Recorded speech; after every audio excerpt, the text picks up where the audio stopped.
Good evening. Tonight we descend into a story that will challenge everything you think you know about complete history of influenza. What follows is a journey through fear, survival, devastation, and the fragile line between life and death. There are stories humanity tries to forget, not because they are distant, but because they live too close to the bone. Stories that rise from the warmth of a single breath, drift through the narrow space between strangers in a crowded room, and cling to the fragile architecture of the lungs. Stories that reshape cities, fracture empires, and linger in the quiet after a cough. This is one of those stories. A chronicle carved not in monuments or manuscripts, but in fevers that burned through the night, in the tremor of hands that searched for air, and in the weight of bodies carried away before the morning could arrive. Beneath every epidemic lies a deeper pattern, an ancient hunger written into nature itself, and influenza has mastered this dance better than almost any other force in history. It waits in the stillness of marshlands, hides in the wings of migrating birds, and moves with the patience of something that knows time favors the persistent.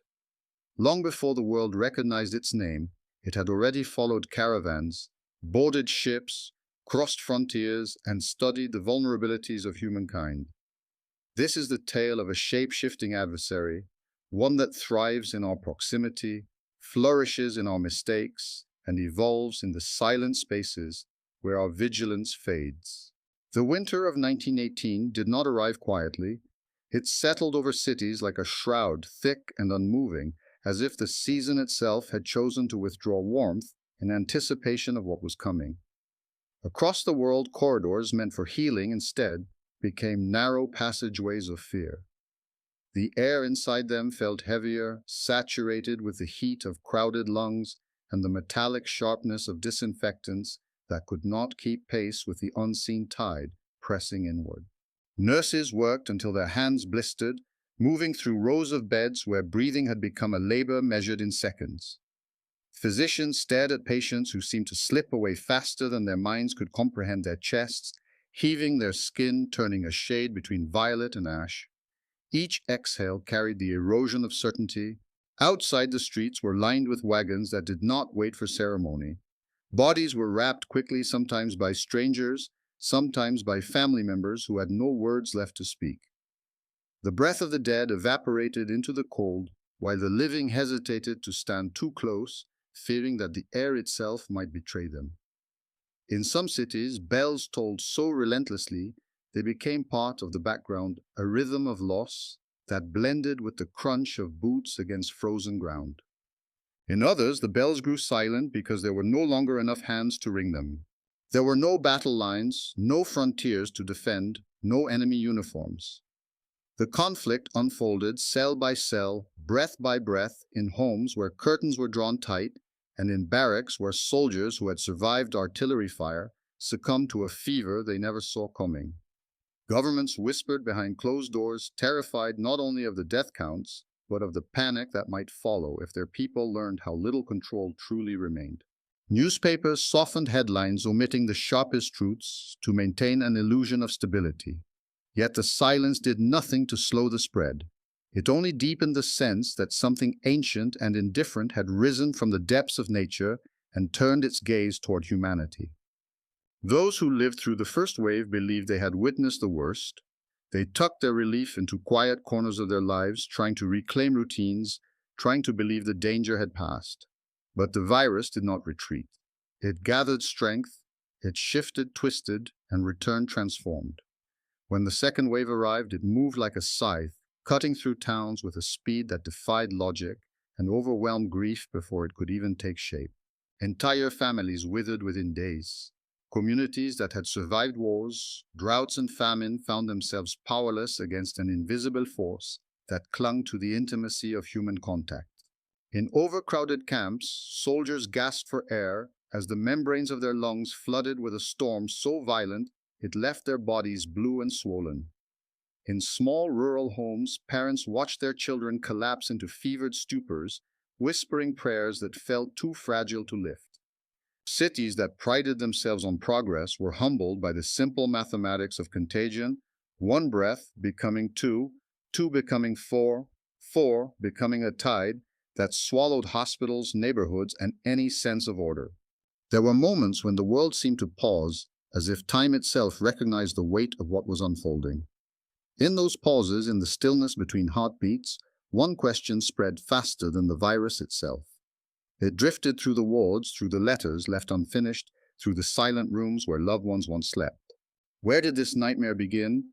To seek the beginning of influenza is to search in places where history blurs into myth and observation dissolves into instinct. Long before physicians carried notebooks, long before scholars sketched the anatomy of the body, long before the word virus existed, its earliest ancestors moved through the untamed spaces of the natural world. They drifted over wetlands where reeds swayed in slow patterns, traveled with migrating birds whose wings traced ancient routes across continents, and settled into the bodies of animals that lived alongside humanity without revealing the secrets they carried. Influenza did not emerge as a villain, nor as a punishment, but as a consequence of the oldest equation in nature: proximity, adaptation, and survival. In the wetlands of Asia, where waterfowl gather in staggering numbers, the virus found its first great reservoir. Here, among the shifting currents and tangled marsh grasses, influenza circulated quietly among ducks and geese, with almost no sign of illness. For these birds, it was little more than a companion threaded into their biology, passed effortlessly from one generation to the next. But fate is often written in crossings of seasons, of species, of boundaries that nature never meant to remain fixed. When domesticated animals entered these landscapes, when humans began to reshape rivers and fields, when commerce and agriculture deepened the bond between wild and tame, influenza found opportunities to slip from one host to another. Each jump was a risk, an experiment, a roll of invisible dice. Most attempts failed, a few succeeded, and each success carried the potential to rewrite the story of a civilization. Ancient healers left behind fragments of description, a fever that arrived like a sudden storm breath, that grew sharp and shallow weakness, that spread through households with uncanny speed. They did not understand the cause, but they recognized its signature. Chinese medical texts from more than 1,000 years ago describe outbreaks that swept through entire provinces, marked by chills, headaches, and relentless coughing. In the Middle East, scholars of early Islamic medicine noted illnesses that moved with the swiftness of wind, affecting thousands before vanishing as abruptly as they had appeared. In Europe, Roman chroniclers wrote of catarrhal fevers that exhausted armies and disrupted trade routes, leaving behind soldiers too weakened to lift their shields. Though continents separated these accounts, a single thread connected them: the suddenness of onset, the cruelty of transmission, the eerie familiarity that made each new outbreak feel like a return rather than an emergence. Influenza had no name, yet it was unmistakable. As societies expanded, they brought with them crowded streets, marketplaces dense with bodies, livestock pressed into tight enclosures, and the constant movement of people whose paths had never crossed before. These environments were perfect stages for a virus that thrived on human proximity. Herd animals became intermediaries. Pigs, sharing biological similarities with humans, became amplifiers, creatures in which influenza could experiment with new forms, mixing and reshaping itself in ways that would have been impossible in the wild. The virus entered these spaces with no malice, driven simply by its nature to adapt, to replicate, to endure. Even in antiquity, some thinkers sensed that these illnesses followed patterns, though they lacked the tools to see what lay beneath.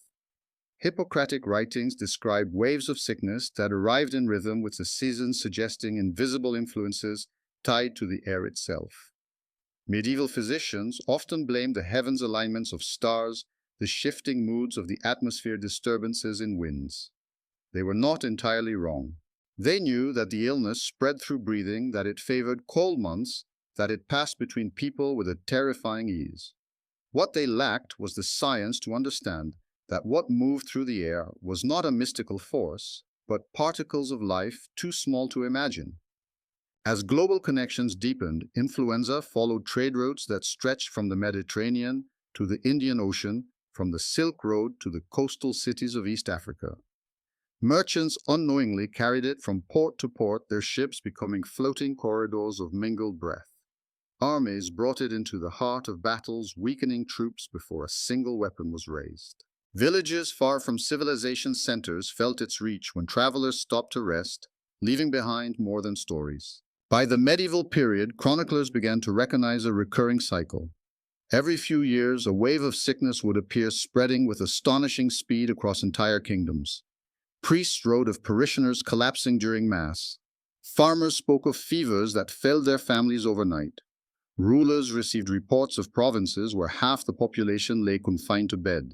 Unlike plague, which announced itself with visible markers, influenza moved with subtlety, leaving only exhaustion and the memory of pain. When it receded, people rebuilt their lives believing the worst had passed. But the virus had already changed, preparing for its next emergence. In time, the illness gained a name in Europe: influenza, from the Italian phrase influenza di freddo, the influence of the cold. It was a word born from centuries of attempts to describe an enemy no one had seen but everyone had felt. Even as the name solidified, its nature remained elusive. Physicians debated its cause. Scholars argued over whether it came from the ground, the sky, the winds, or the corruption of the air. Religious leaders interpreted outbreaks as divine warnings. Villagers whispered of curses or malevolent spirits. None realized they were confronting a virus that had already embedded itself into the fabric of human existence. By the early modern era, influenza had become a familiar shadow. Outbreaks appeared and vanished with such regularity that they became part of the rhythm of life, a pattern so entrenched it almost felt ordinary. And yet, beneath that surface familiarity, something far more dangerous was brewing: changes in populations, changes in trade, changes in farming, all converging to create conditions where influenza could amplify itself as never before. The stage was set, the world was connected, the virus was evolving, and its rise to global devastation was only just beginning. The ascent of influenza onto the world stage did not begin with a single voyage or a singular outbreak. It emerged from a gradual tightening of global threads woven through expanding empires, restless armies, and the movement of people whose journeys carved new paths across continents. As trade flourished and civilizations collided, the virus found itself carried farther, faster, and with far greater efficiency than ever before. Human ambition had opened the routes, influenza merely stepped into them. Across the vast expanse of Eurasia, caravans wound like arteries through deserts and mountain passes. These routes carried silk, spices, metals, and stories, but they also carried breath exhaled inside crowded lodgings, exchanged in bustling marketplaces, and lingering in the close warmth of evening fires. A single traveler leaving a port on the Arabian Peninsula could carry the early form of influenza to a caravanserai in Central Asia, where it mingled with the breath of merchants heading toward Persia, India, or the distant borders of China. What had once been the quiet illness of a region began to adopt the momentum of the entire continent. Empires amplified the process. The Roman Empire, with its well-organized roads and constant movement of soldiers, traders, and officials, offered influenza uninterrupted access to millions. Chroniclers noted outbreaks that rippled from one province to another, with alarming synchronicity: illnesses that swept through barracks and left legions weakened before confrontations. The logistical brilliance that sustained the empire also sustained the spread of disease. Centuries later, the Mongol Empire accelerated the pattern even more dramatically. Their conquests forged the largest contiguous land empire in history, creating unprecedented connectivity between East and West. As horses thundered across open steppes and administrators established new routes of communication, influenza rode alongside them, hidden within the lungs of envoy soldiers and the families relocated across conquered territories. A message could cross thousands of miles with extraordinary speed, and so could a virus. The same networks that carried innovations, philosophies, and technologies also carried fevers that arrived before warnings could be issued. By the early modern era, maritime trade began to reshape the world. Ships became capsules of human heat and circulating air, ideal vessels for influenza's silent ambitions. Onboard crews slept in close quarters, ate in shared spaces, and worked shoulder to shoulder, their breath forming a constant exchange of invisible particles. Once released into port cities, dense, vibrant, chaotic, these particles found endless opportunities to expand. As European nations crossed oceans to explore, conquer, and colonize, they unknowingly carried influenza into regions where local populations had little historical resistance. Outbreaks erupted in the Americas, Africa, and the Pacific, sometimes arriving in tandem with more devastating diseases, creating waves of mortality that altered the demographic landscape of entire societies. Through the 1500s and 1600s, records from around the world began to show startling similarities. Fevers that struck with sudden violence, coughs that left victims struggling for air, and waves of exhaustion that rolled through communities with a rhythm too precise to be coincidence. In Japan, chronicles described years when many thousands fell ill in a matter of days. In the Ottoman Empire, physicians documented overcrowded infirmaries and families collapsing into sickness together. In Europe, outbreaks became so common that some cities kept informal tallies, hoping to predict when the next wave might come. But influenza was a master of unpredictability, constantly shifting, constantly finding new ways to bypass immunity. Mutations guided its rise. Every host offered the virus a new environment, a new experiment in survival. Most mutations led nowhere. A few open pathways that allowed influenza to spread to new species or increase its efficiency among humans. As the virus circulated globally, these successful mutations became part of its legacy, shaping each new wave into something both familiar and uncomfortably foreign. Before 1918 ever arrived, the world had already endured centuries of influenza pandemics.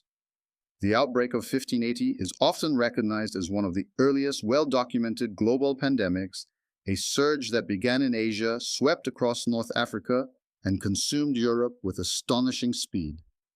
Chroniclers reported that entire towns were bedridden, that the illness crossed the Alps in a single winter, and that its reach was so vast that even royal courts could not shield themselves. Ships carried the virus to the New World, completing a globe-spanning circuit that was unprecedented for its time. Later, pandemics in the 1700s struck with similar ferocity. Cities that prided themselves on growing scientific knowledge found themselves humbled by surges of illness that ignored borders, religions, and class. Reports described the same pattern: sudden onset, widespread incapacitation, and a recovery that left survivors drained for weeks. Medical theories attempted to catch up, but the virus always moved faster than understanding. By the 1800s, as steam power accelerated travel, influenza found itself propelled by locomotives and transoceanic liners. A journey that once took months now required only days, and with it, the virus's reach expanded exponentially. During these centuries, society itself proved an unwitting accomplice. Urbanization drew millions into dense, industrializing cities where narrow tenements housed families in cramped conditions, and factories brought workers together from dawn until dark. Smoke-choked air weakened lungs already stressed by poor nutrition and harsh labor.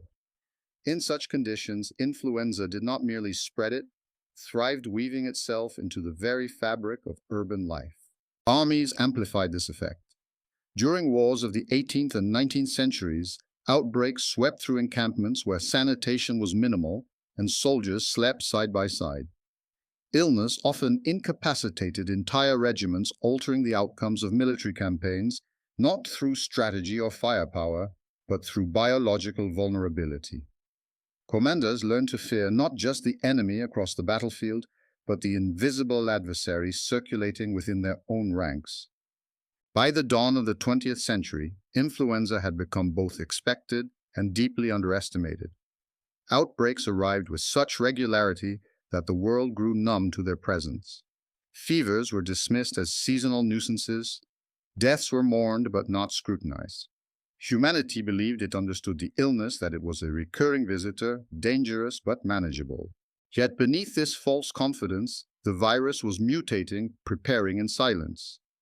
The growing density of cities, the unstoppable movement of global shipping routes, the massive mobilization of troops during World War I, and the unprecedented intermixing of populations all converged to create an environment in which influenza could transform beyond anything the world had witnessed. Humanity thought it had seen influenza's full potential. It had not. The worst chapter had yet to arrive. The year 1918 emerged from the smoke of global conflict, a moment when nations were already worn thin by years of relentless warfare. Armies had marched across continents, trenches had carved scars into the earth, and entire populations had become accustomed to the sound of distant artillery. The world believed it understood suffering. It believed it had already paid the price for human ambition and human failure. But a far more indifferent force was gathering strength in the shadows, one that required no weapons, demanded no strategy, and cared nothing for borders, alliances, or victories. It would use the war not as a stage to compete upon, but as a vessel to magnify its reach. Influenza entered 1918 quietly.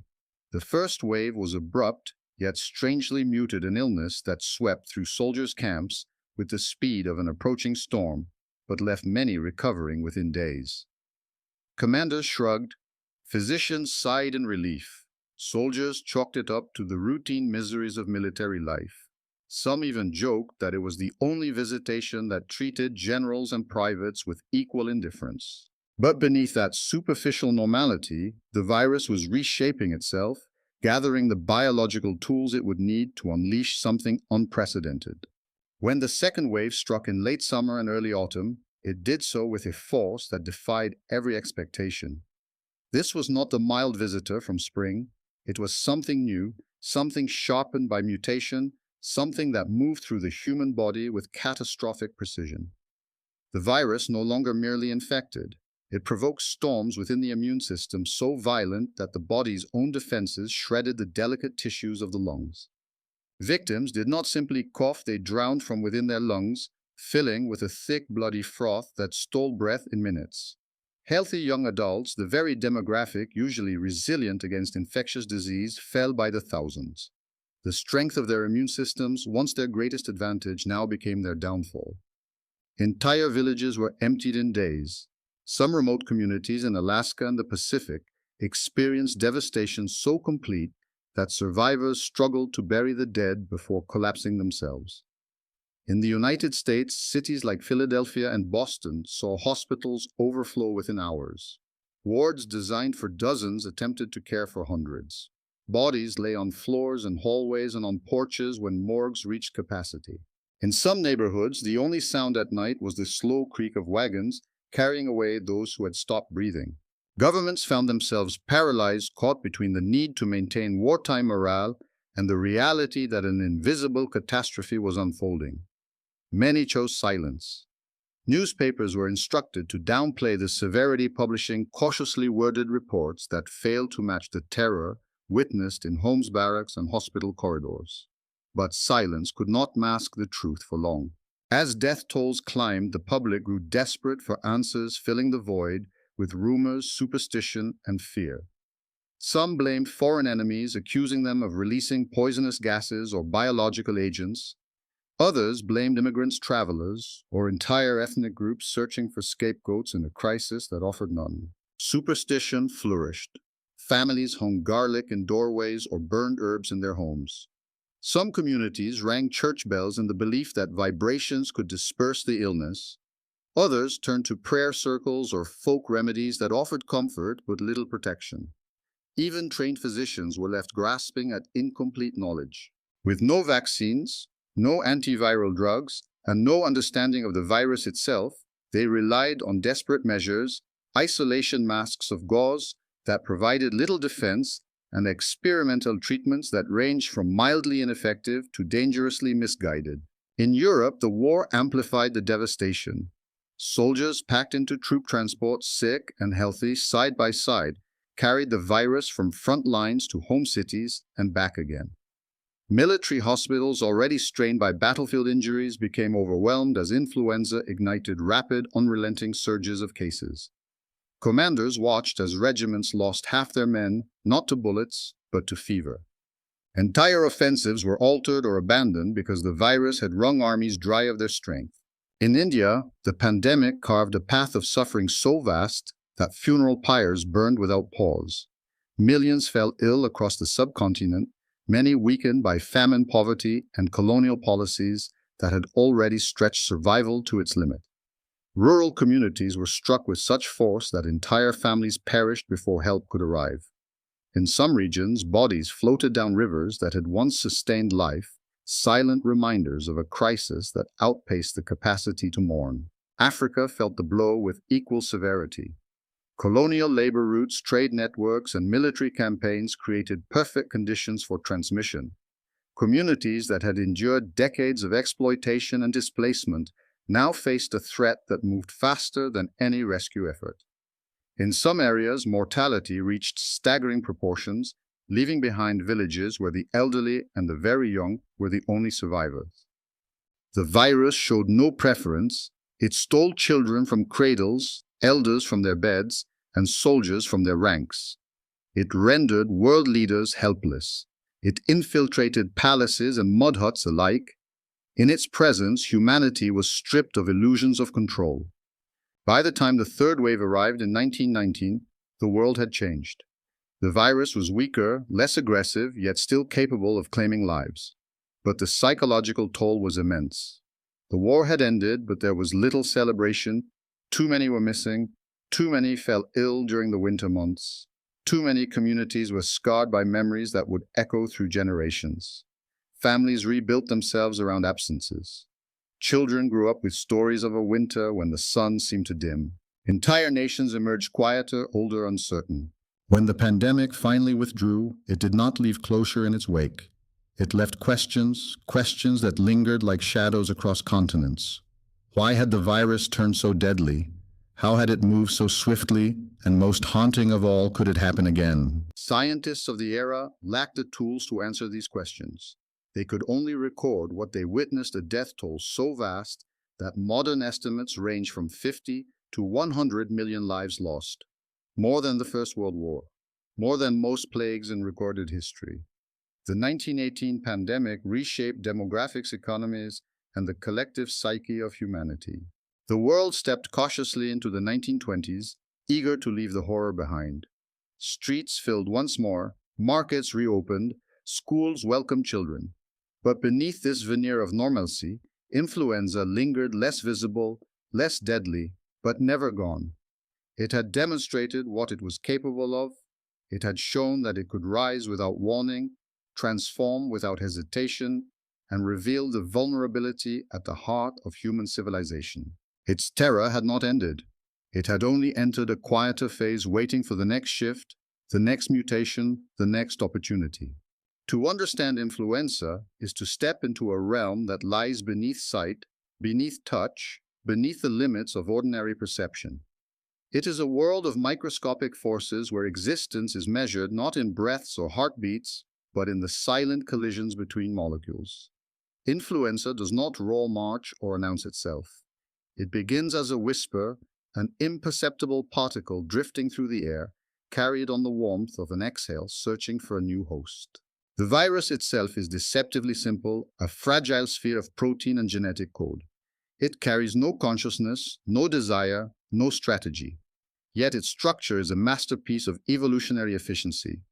On its surface, two primary proteins extend outward like hooks and blades, hemagglutinin and neuraminidase. They are the keys with which influenza unlocks the doors of human cells. Hemagglutinin binds to the receptors that line the respiratory tract, gripping them with molecular precision. Neuraminidase later assists in releasing newly formed viruses, ensuring that the cycle of infection continues unhindered. These proteins shift and mutate, constantly reshaping themselves in ways that allow the virus to evade the defenses humans develop over time. Once inhaled, influenza drifts into the moist passages of the throat and lungs. There, it searches for a cell that matches its needs. When hemagglutinin makes contact with the right receptor, the virus fuses with the cell membrane, slipping inside as seamlessly as a shadow crossing a doorway. What follows is an act of biological piracy. The virus releases its genetic material, a simple RNA blueprint, into the heart of the cell, seizing control of its machinery. The cell, once devoted to maintaining the body, becomes a factory producing countless copies of the invader. Within hours, the infected cell is filled with replicas. The new viruses push outward, tearing through the membrane, killing the cell in the process. They flood into the surrounding tissue and repeat the cycle, infecting neighboring cells with cold mechanical efficiency. This destruction triggers alarms within the body. The immune system responds with urgency, sending waves of inflammatory molecules to contain the threat. But this counterattack, while necessary, unleashes consequences of its own. The familiar symptoms, fever, aches, chills, exhaustion, are the echoes of this internal war. Fever rises as the body attempts to create an inhospitable environment for the virus. Muscles ache as inflammatory signals course through the bloodstream. Coughs and sore throats emerge from the damage inflicted upon the respiratory lining. The body is fighting for survival, mobilizing every defense it has, yet the virus continues to replicate, always one step ahead. In most people, this conflict resolves after several days. The immune system gains the upper hand. Viral numbers diminish, strength returns. Yet even in these routine battles, influenza leaves behind small reminders. Fatigue that lingers, a newfound vulnerability to secondary infections. The memory of a struggle fought at the cellular frontier. But not all battles unfold with such predictable restraint. Some strains provoke immune responses so violent that the body becomes its own undoing. The immune system, overwhelmed by the intensity of the invasion, responds with an uncontrolled storm of inflammatory signals. This storm floods the lungs, causing tissues to swell and blood vessels to leak. The delicate membranes that exchange oxygen for life-threatening carbon dioxide become thick and waterlogged. Breathing grows labored, then desperate. Survivors of such storms describe a sensation of drowning from within, a suffocating pressure that no external force alleviates. These storms explain why young, healthy adults were among the most vulnerable during the 1918 pandemic. Their immune systems, strong and responsive, launched massive counterattacks that ultimately destroyed the very tissues they intended to protect. The strength that should have been an advantage became the catalyst for devastating internal collapse. Influenza's ability to mutate is the source of its enduring power. With every replication, small errors slip into its RNA. Most of these errors have no effect. A few render the virus weaker, but occasionally a mutation alters the structure of hemagglutinin or neuraminidase just enough to create a new variant that slips past the immune system's memory. These small shifts, known as antigenic drift, explain why influenza returns every year reshaped and ready to infect even those who have recovered from previous strains. But larger shifts are also possible. When two different strains infect the same host, often in animals such as pigs, their genetic material can mix, creating entirely new combinations. This process, antigenic shift, can produce viruses that differ so dramatically from previous strains that humanity has little to no immunity against them. These are the moments that give rise to pandemics, sudden, unforeseeable leaps in viral evolution that unleash a global chain reaction of infection. The virus's adaptability is further supported by its vast reservoirs in nature. Wild birds carry an expansive library of influenza variants, many harmless to their avian hosts, yet potentially transformative when they cross into new species. Pigs serve as intermediaries capable of being infected by both human and avian strains, allowing the virus to exchange genetic segments in ways that prepare it for future outbreaks.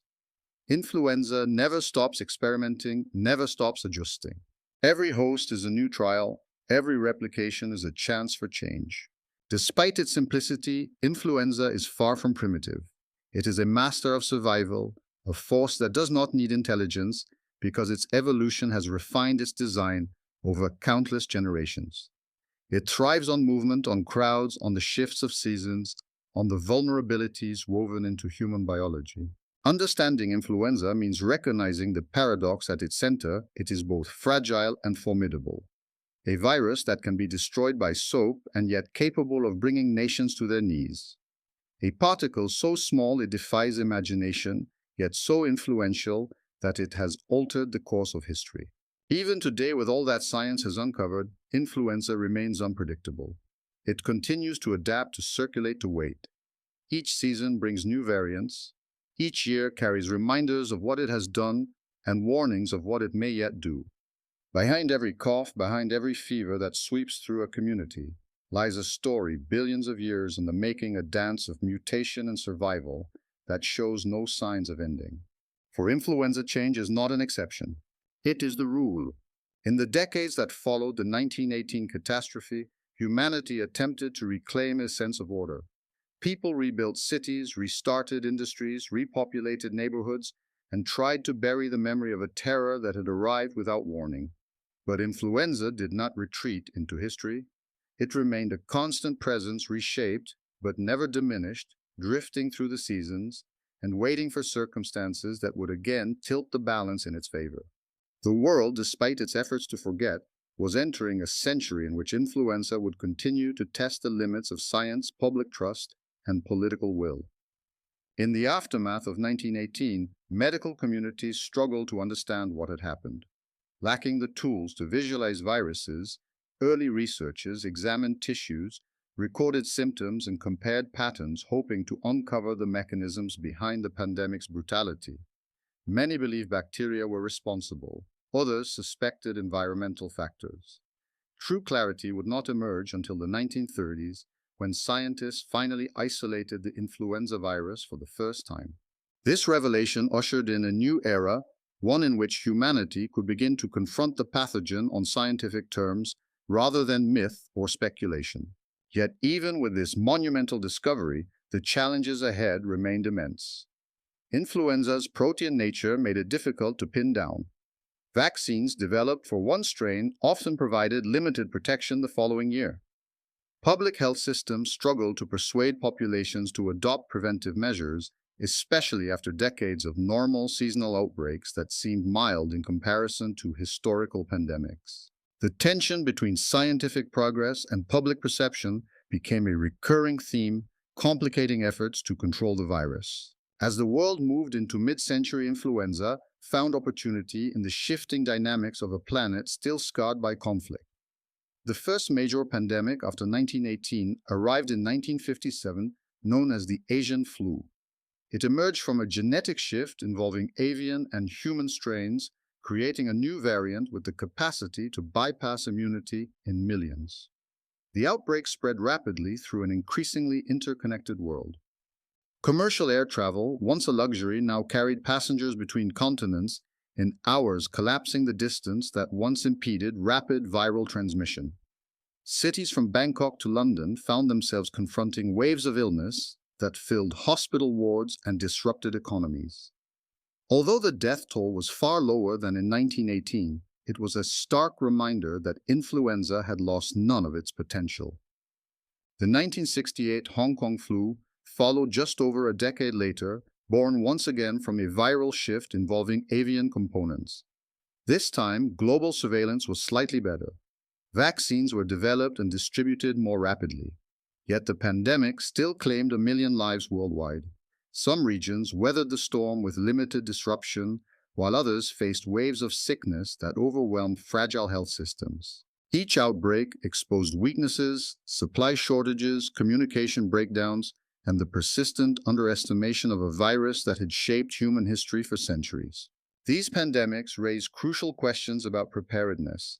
Governments and scientists debated the causes behind each viral leap. Why did certain strains suddenly ignite? What conditions allowed influenza to reinvent itself? Some pointed to agricultural practices, especially the close proximity of pigs, poultry, and humans in rapidly industrializing regions. Others warned that global transportation networks created unprecedented opportunities for rapid spread. Still others focused on ecological changes, noting that deforestation and shifting climate patterns altered the migration routes of wild birds, thereby reshaping the viral reservoirs that fed influenza's evolution. War and conflict continued to amplify influenza's reach. During the Korean War and later the Vietnam War, military camps once again became hotbeds of transmission. Soldiers lived in crowded barracks, moved frequently between regions, and endured harsh environments that weakened their immune defenses. Influenza slipped through these conditions with familiar ease, often sidelining thousands of troops without firing a single shot. Military physicians documented the outbreaks meticulously, contributing to a growing body of research that linked influenza's spread to the stresses of conflict and displacement. Throughout the 20th century, controversies regarding public health responses also emerge. Mask mandates during the 1957 pandemic sparked debates eerily similar to those in later eras. In some regions, citizens refused to comply, believing the threat was exaggerated. In others, governments imposed strict measures that drew criticism for overreach.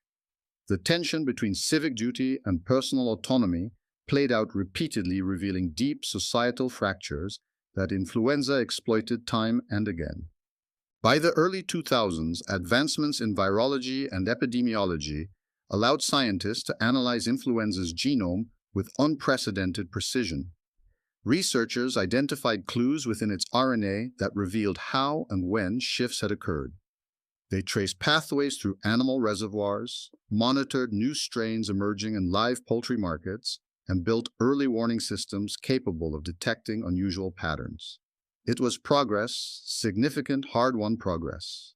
Yet it was not enough to prevent the next leap. In 2009, a new strain surfaced quietly at first, then with escalating urgency. This time, the genetic blend involved human avian and swine components, a triple assortment emerging from the complex interactions of industrial farming and global trade. The H1N1 pandemic, often referred to as swine flu, circled the world with astonishing speed. Modern transportation accelerated its spread, bringing the virus to dozens of countries within weeks. Although its mortality rate was far lower than expected, the outbreak exposed vulnerabilities buried beneath modern confidence. Hospitals confronted sudden surges of young patients. Public health agencies struggled to distribute vaccines in time. Rumors spread through digital networks faster than facts, revealing a new battlefield where information itself could either protect or endanger lives. The pandemic eventually receded, but it left behind a sobering truth. Influenza remained capable of surprising even the most advanced societies. It had simply learned to move through the complexity of a modern world. Each pandemic, each controversy, each failure, and each advancement formed layers of understanding, painful, incremental, and incomplete. Science learned to predict some patterns but remained humbled by the virus's unpredictability. Health systems learned to prepare for annual outbreaks but struggled to anticipate seismic shifts. Politicians learned to issue warnings but often hesitated for fear of public backlash or economic disruption. Influenza existed at the crossroads of biology, governance, and human behavior, exploiting every hesitation. Influenza's story is not merely one of viruses and hosts, it is a story of societies confronting their own weaknesses, disorganization, complacency, denial, and the uneasy balance between scientific knowledge and collective action. Each outbreak, each mutation, each moment of crisis revealed the same truth that preparedness is not a destination, but a fragile state constantly in need of reinforcement. An influenza patient and ever-changing was always watching for the moment when that vigilance faltered. In the modern era, influenza no longer hides behind mystery. Its genetic code has been sequenced, its proteins mapped, its behavior studied in laboratories where machines hum with the quiet persistence of analysis. And yet, despite all this clarity, influenza remains a presence that humbles even the most advanced systems of medicine. It does not need to surprise humanity with a catastrophe like 1918 to remind the world that it endures. Each year, as winter approaches in the northern hemisphere and monsoon seasons shift across the southern, influenza returns with the same ancient rhythm, a reminder that the battle was never truly won. Annual outbreaks have become a familiar cycle. Clinics prepare, pharmacies stock vaccines, public health agencies issue advisories, and families brace themselves for the season of coughs and fevers. For many, influenza is now a temporary inconvenience, a week of exhaustion, a few days of chills, a slow return to normal life. This perception, shaped by decades of vaccination campaigns and antiviral medications, is a testament to scientific progress. But beneath this surface of routine lies a deeper truth. Influenza's mildness is an uneasy peace, not a permanent victory. The virus continues to evolve in the background, drifting and shifting with each year's circulation. Surveillance teams in dozens of countries collect samples, sequence them, and send data to international centers where scientists study emerging patterns.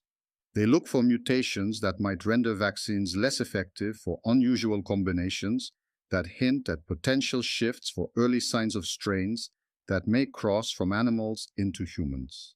This global network is one of public health's greatest achievements, an attempt to anticipate influenza's next move. Yet it is a constant race, and the virus remains elusive.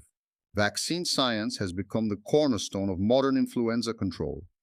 Each year, experts gather to select the strains most likely to appear in the coming season. It is a calculation based on global trends, evolutionary analysis, and educated prediction. Most years, the selection provides strong protection. Some years, the virus changes unexpectedly, reducing effectiveness. Even then, vaccines soften the blow, preventing severe illness and saving countless lives. They are a triumph of modern science, yet even these triumphs illuminate the limits of human control. Influenza is not static. It adapts, and each adaptation requires new responses. For survivors of severe influenza, the legacy is often more complicated than the world imagines. Some recover quickly, returning to their routines with little memory of the fever that confined them to bed. Others are left with lingering fatigue, persistent respiratory issues, or vulnerabilities that echo long after the virus has left their bodies. Hospitals witness these stories each season, patients who face complications not only from influenza itself, but from the bacterial infections that often follow in its wake. Pneumonia, sepsis, and organ failure remain threats that accompany the virus, revealing how interconnected the body systems truly are. Influenza has also shaped the field of epidemiology. Many of the most important principles in modern disease surveillance modeling and response were forged in the wake of influenza pandemics. The recognition that viruses can leap between species, the understanding that global travel accelerates spread, the necessity of transparent communication during outbreaks. These lessons were learned not from theory, but from the harsh realities of influenza's past. The virus became a teacher, its devastation a curriculum for future generations of scientists. Even now, researchers explore the frontiers of prevention and treatment. Universal vaccines designed to target parts of the virus that do not mutate as easily represent one of the most ambitious goals in modern immunology. Antivirals continue to improve, offering hope that early treatment can prevent severe disease.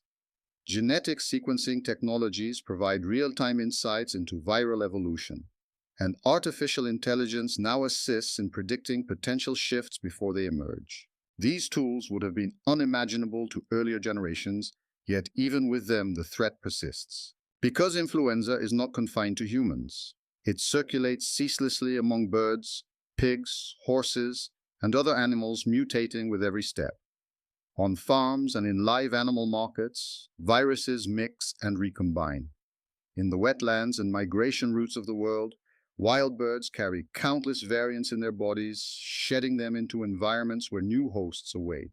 These reservoirs form a vast living archive of influenza's possibilities, a biological library from which the virus can pull new combinations at any time.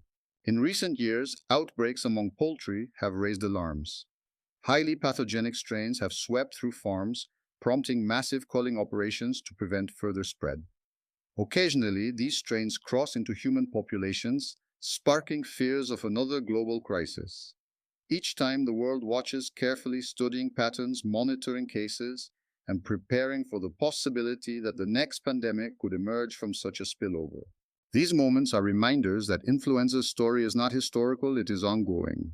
Modern health systems, despite their sophistication, remain vulnerable. Hospitals can be overwhelmed during severe seasons. Supply chains can falter under sudden demand. Misinformation can spread as quickly as the virus itself, undermining trust in scientific guidance. Influenza does not need unprecedented virulence to cause widespread disruption. It only needs a moment of unpreparedness. The legacy of influenza is not confined to illness. It is cultural, psychological, political. It has influenced how societies view contagion, how governments respond to crises, how individuals perceive vulnerability. It has shaped public debates about vaccines, reinforced the importance of surveillance, and carved a place in the collective memory of generations. And still mysteries remain. Why do some mutations lead to mild seasons while others spark chaos? Why do certain populations suffer disproportionately? What conditions allow animal strains to leap into humans? The answers are complex, shifting, and often incomplete. Influenza endures because it exists at the intersection of life's fragility and nature's vast, unending capacity for change. It reminds humanity that even in an age of scientific triumphs, there are forces that remain just beyond complete understanding.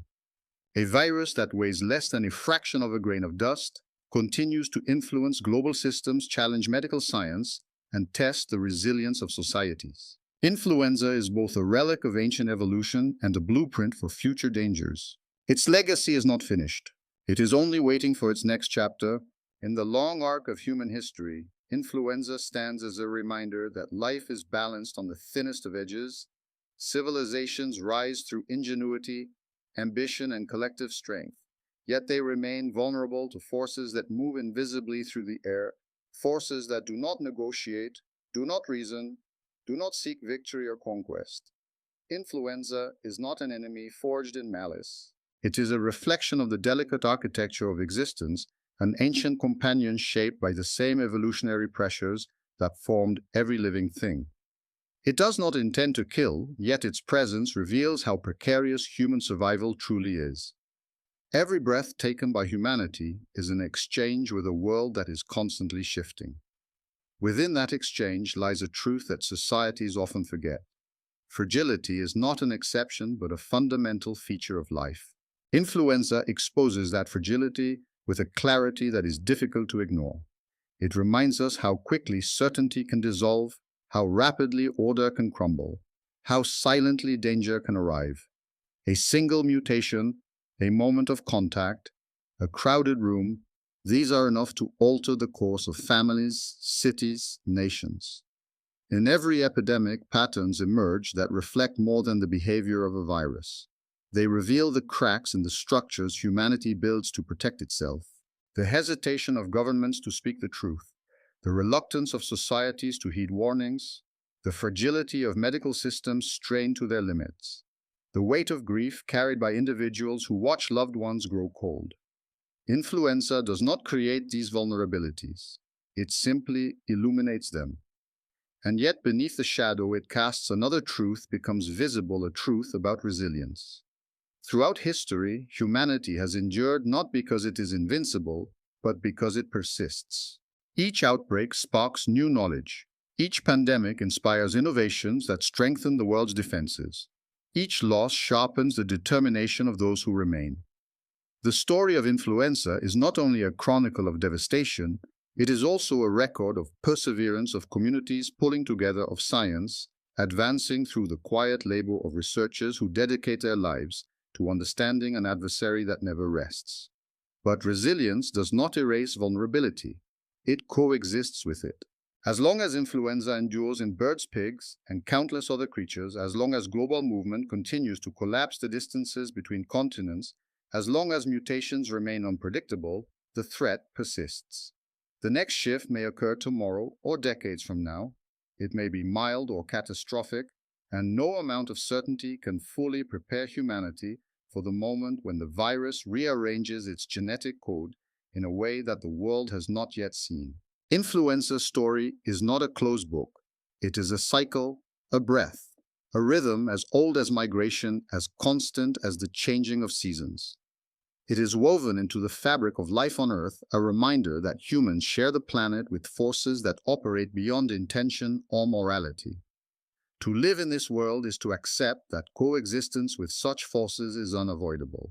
In the end, the history of influenza is a mirror, one that reflects the vulnerability, resilience, fear, and endurance at the heart of the human experience. It shows that life is shaped not only by triumphs, but by the invisible battles fought within the fragile boundaries of the body. It reveals that the greatest threats may not march under banners or roar through cities, but drift quietly through the air unnoticed until it is too late. And so the story closes not with certainty, but with awareness that the breath-sustaining life can also carry danger, that the simplest contact can bind destinies, that the boundary between survival and collapse is always thinner than it appears. Influenza remains in the world, not defeated, not forgotten, but waiting. Waiting for the next season, waiting for the next mutation, waiting for the next moment when humanity looks away. And in that waiting, it reminds us of a final unsettling truth. The smallest forces often cast the longest shadows.